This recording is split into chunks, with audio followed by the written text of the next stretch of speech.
दोस्तों आज मैं बताने वाला हूँ हमारे भारत की दो सबसे best of the best savings scheme जो किसी भी भारतीय के लिए बहुत ही ज़रूरी है।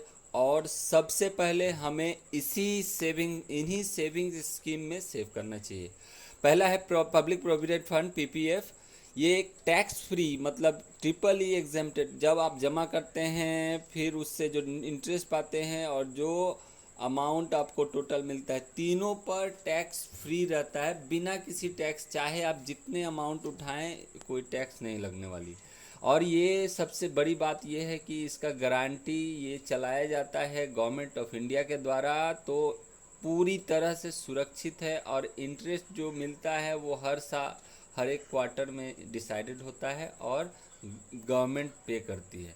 दूसरी तरफ सुकन्या समृद्धि योजना एक महिलाओं और बेसिकली बच्चियों के लिए बहुत ही लाभदायक योजना है जो हर एक बेटी के बाप को करवाना चाहिए।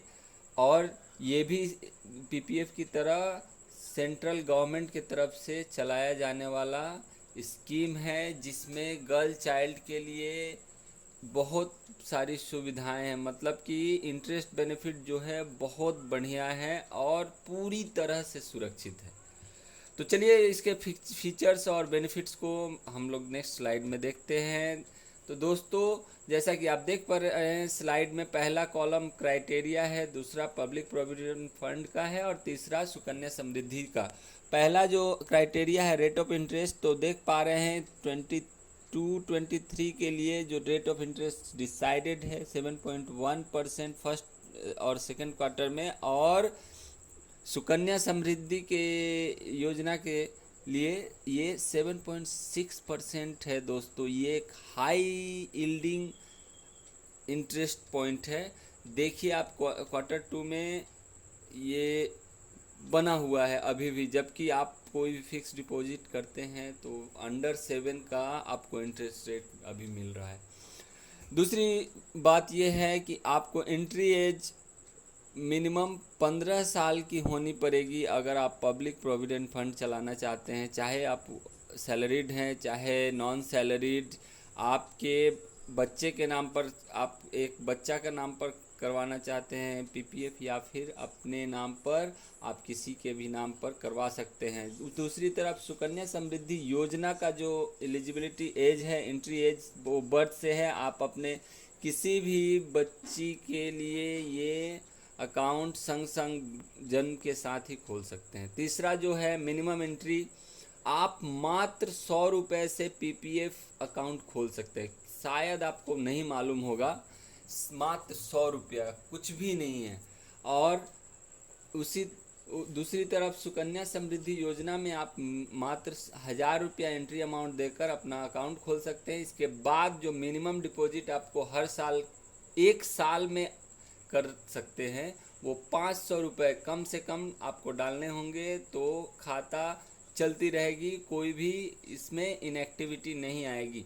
दूसरी ओर सुकन्या समृद्धि योजना को और भी इससे आसान कर दिया गया है। आपको मिनिमम डिपॉजिट साल में 250 रुपये मात्र करनी पड़ती है। उसके ऊपर आप 12 बार साल में किसी भी तरह से पेमेंट कर सकते हैं, अप टू जो कि maximum deposit in a year amount है 1.5 लाख तक।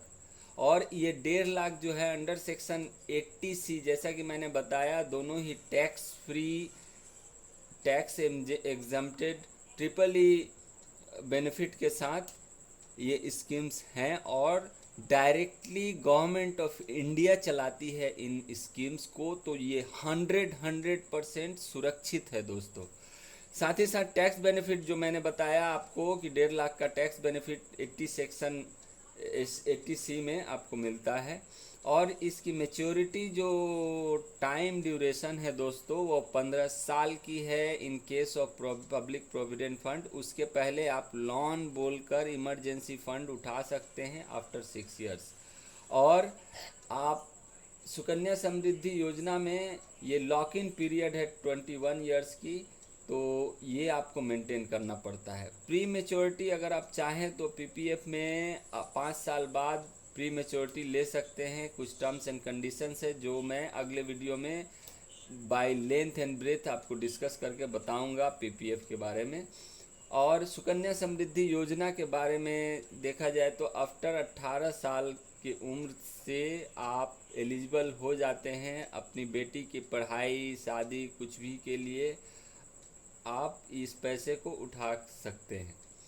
नॉमिनेशन जो है दोस्तों पीपीएफ में अवेलेबल है, लेकिन चूंकि ये गर्ल चाइल्ड के लिए सुकन्या समृद्धि योजना है तो होल एंड सोल्स ऑनर जो इस स्कीम की होती है उस बच्ची के नाम पर ही होता है, और ये नॉमिनेशन के कोई भी नॉमिनेशन इस पर नहीं मिलता है। Last but not the least, loan. तो लोन जैसा कि मैंने बताया आपको 6 साल के बाद लोन अवेलेबल है पीपीएफ में, लेकिन आप सुकन्या समृद्धि योजना में कोई भी लोन नहीं ले सकते। फिर भी दोस्तों सुकन्या समृद्धि योजना अगर आपकी कोई बेटी है तो best of the best really है।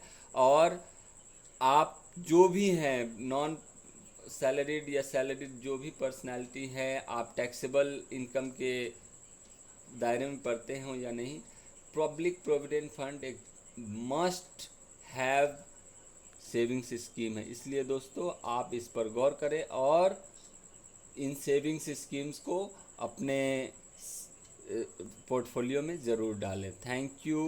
चैनल वीडियो अगर अच्छी लगी हो तो चैनल को सब्सक्राइब करें, वीडियो को लाइक करें और शेयर करें, ताकि ये जानकारी दूर दूर तक आपके दोस्त बंधुओं और हमारे मित्रों तक पहुंच सके। Thank you.